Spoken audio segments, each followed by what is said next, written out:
What can you tell us from on the ground in Egypt? What is happening there? How are people feeling? I mean, you guys are so close to what's happening. What are the governments around Palestine doing? What are the people doing? I mean, people are distraught. It's as if Israel is strong arming the region into a new world order, specifically in the Middle East. And what they're basically telling you is if you don't take in the Palestinians into Sinai, we're going to eliminate them all. And the ones of the West Bank, they're trying to push them into Jordan. So this is just a continuation of expelling the Palestinians. But we're seeing it in a more atrocious manner now, where they're literally starving Palestinians. I mean, we were just talking to Jihad, one Palestinian yesterday, who is living on water and ketchup so that he avoids his stomach from rotting. Because you get to a certain stage of starvation where even when food is going to be let in, it's too late. So over 100 Palestinians now have died from starvation, and the numbers are going to grow. So it's interesting because the people will tell you, but the hostages, when they're starving Gaza, they're also starving their own hostages. So this has never been about the hostages. This is an expansionist project. And what they're telling you right now, specifically, we are going to eradicate the Palestinians if you don't allow us to expel them. And by expelling them, finally finishing the Palestinian cause. Yeah, it's such an important point, Rahma, that you just made about the hostages. And it exposes what a bankrupt project this is and what a farce this is. We have to talk about that, not because we think that like the lives of Jewish Israelis are more important than the lives of Palestinians, but we have to talk about it, I think, because people are so brainwashed into thinking that whatever Israel is doing, it's to save the lives of Jews. And again, you and I would not accept that as a justification for anything. Like you don't get to genocide people because you think it's going to help the Jews. But it's even sicker because it's not even about that. And this is made so clear by things like the Hannibal Directive, whereby Israeli soldiers are told to basically kill other soldiers, um, to prevent them from being kidnapped and exchanged for other prisoners. We see this in the way, as you pointed out, the starvation campaign will, of course, affect the hostages. And we know this from hostages that they feared the IDF more than they feared their captors in many cases, because they feared that they'd be bombed by the IDF, and that the Hamas guards would, in some cases, cover their bodies. I mean, because, and this isn't to say that everyone from Hamas is an angel who wants to martyr themselves to save the life of a hostage. It's like because this is what they're doing. I mean, they're valuable when they're alive, right? And we know that they've treated the prisoners, the Israeli prisoners, much better than Israel has treated theirs. But that is a really good point. And of course, if our media cared about the truth, they would be pointing this out. That's the thing. It's really scary because you're not seeing the magnitude of the situation reflected in the media. So it's showing you the blatant double standards. It's showing you that journalists now are acting as propagandists rather than actually doing their job. You're seeing people starving to death in the 21st century where people are boasting tech advancement. I mean, how are you going to have a conference next year for COP20, for COP30, or another humanitarian What are you going to say? What are you going to say after we've been watching people starving to death? We're seeing people drop dead. And at the same time, the aid group that is privately owned by the US that is present in Gaza is shooting at people who do try and get aid. So it's a killing machine.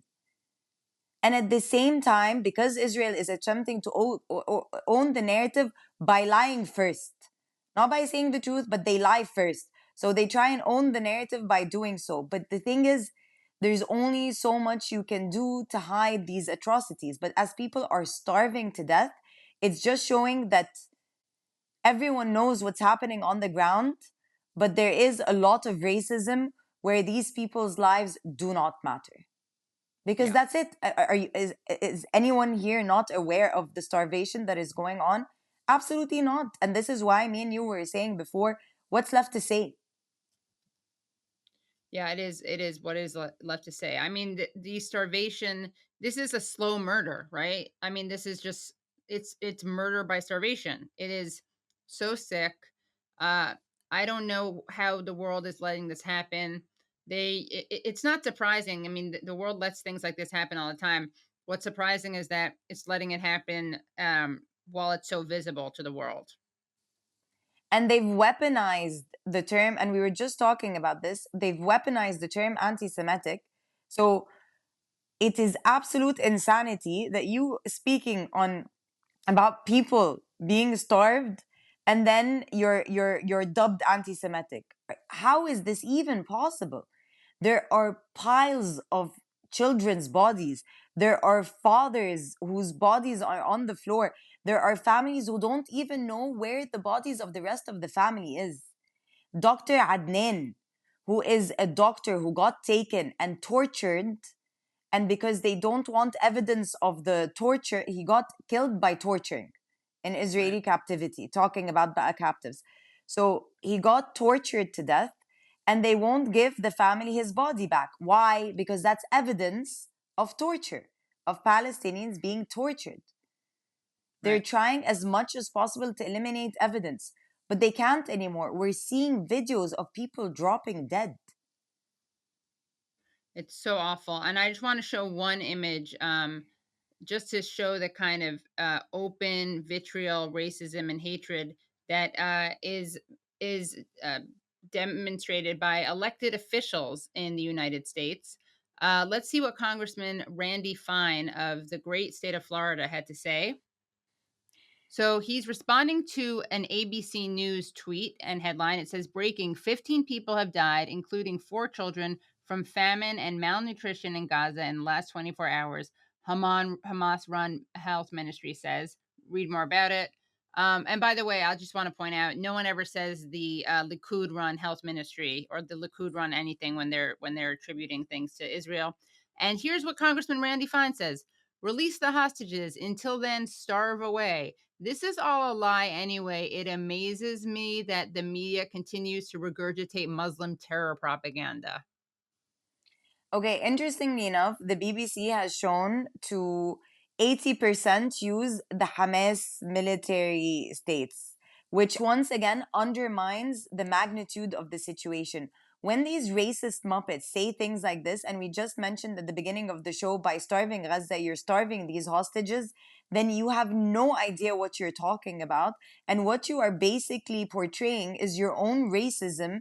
And the thing is, you see these with a lot of US politicians. You see this when activists come to confront them and tell them, hey, listen, Gaza is starving. And they just answer, we stand with Israel. And I think this is what's scaring a lot of people, that these politicians will stand with foreign entities, even if it means going against their students, their own media, their own people, for the sake of a foreign entity, and not just any foreign entity, a genocidal foreign entity.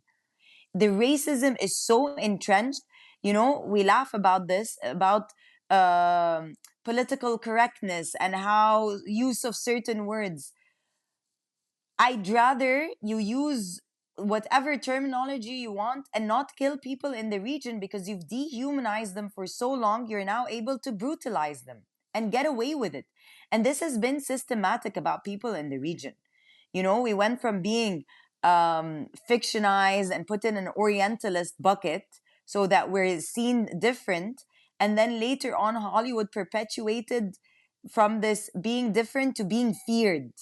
And this is why, and we don't understand that the majority of Americans are still seeing these orthodox news that is still not showcasing the truth, as well as getting their information from politicians as racist as this guy, who doesn't even know what he's saying.